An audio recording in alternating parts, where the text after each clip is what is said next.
Yo, this is my people today. Near Pablo Papito Pacino Macano Tigre Casco Pisto. It's your back end sharp boy, boy. I know the Shino Divine the Queen, near shop where the Jescamisi move. Yeah, my people mezamte, ati mumeze fresh, mumeze neza. Ati wowe nshuti ya Gadasoke Sky Show. Hangana handi ni kuri Sky TV Show.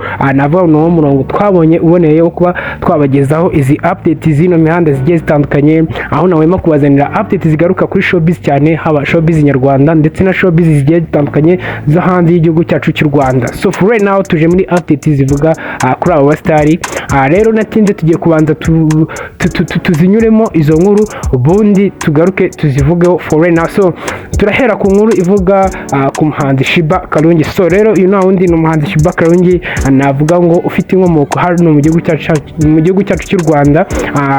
Uyu akaba ari umuhanzi w'umugande, akaba navuga ngo afite inkomoko mu gihugu cyacu cy'u Rwanda, haba mu babyeyi biwe.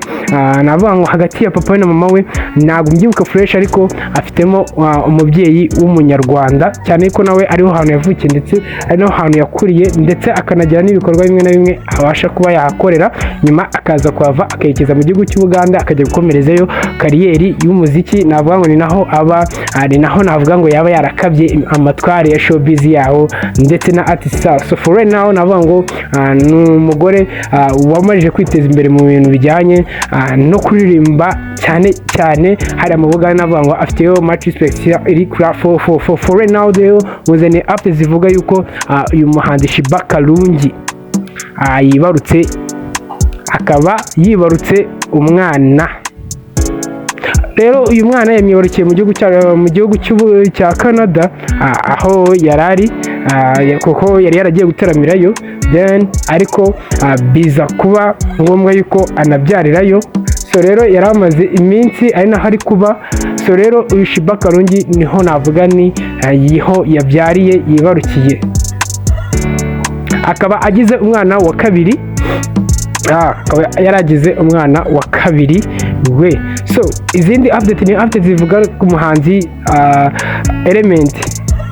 Element yaraye ataramiye i Kampala, aho navuga ni yakoze igitaramo cyiza cyane, aho yari yishamitse idarapo ry'u Rwanda, yishamitse ibendera ry'igihugu cyacu cy'u Rwanda. So navuga ni byari ibintu byiza cyane, byari ibintu biryoheye kuba wabona igitaramo cyiwe kabisa cyakupise cyuzuye, baje kureba umuproducer ndetse akaba ari n'umuhanzi. Uwo wundi ni Element, aho yaraye ahatambutse gitore kabisa kuri performance nziza cyane.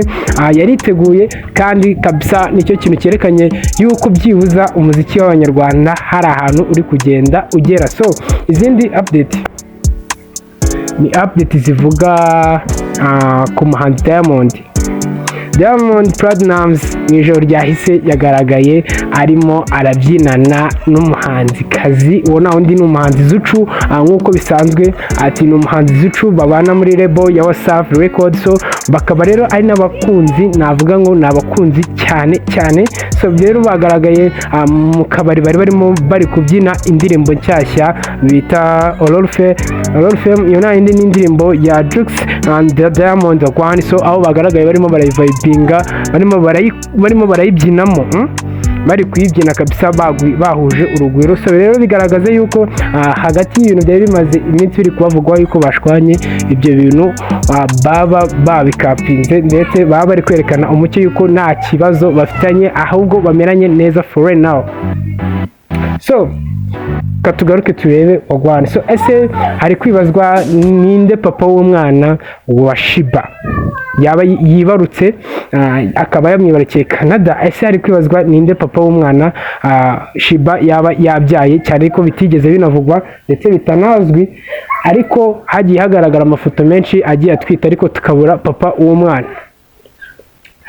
Ese umuziki nyarwanda dukomeze dupushinge, murabona biri move, aho dusigaye tujya guperforminga mu Bugande, ukabona abantu baje kwitabira igitaramo ari benshi cyane n'uwo ku muproducer nk'ura Element, bende butaragira izina rya danje mu muziki, ku buryo wenda n'ibi bihugu byo hanze bishobora kuba byamuhostinga akaza session iri grafo. Ese murabona ko umuziki nyarwanda urimo uragenda utera imbere umunsi ku wundi. So for right now ese Diamond tuyitega iki? ese twitega ko byibuza we atazamubera nka babandi bandi twagiye tubona ko byibuza we na Zucu ari ahantu uyu mubano wabo uzagera ndetse ukagera kure cyane. So for right now ni za update imba mufite for right now. Area Sky again ya Pablo Papito Pacino Macton Tigre Casco Pisto. It's your back end sharp boy bit boy. You know the shino the vanilla queen. Ni shop ya DJ Sky Smooth.